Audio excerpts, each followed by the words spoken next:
क'क्राझारनि गुमा बियाबो बिजेपिनि गेजेराव गोरोबलायखौ नुनो मोन्दों। मन्त्रि अशोक सिंघाल नुजाथिनाय जथुम्मायावनो बिजेपिनि मोननै हान्जानि गेजेराव दुंहाव थासारि जायो।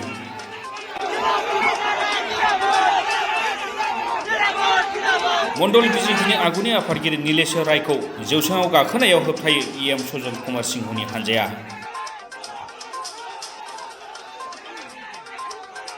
फारसेथिं नीलेश्वर राय जिन्दाबाद, गुबुन फारसे सजन कुमार सिंह जिन्दाबाद बायदि स्ल'गानजों दुंहाव थासारि जायो।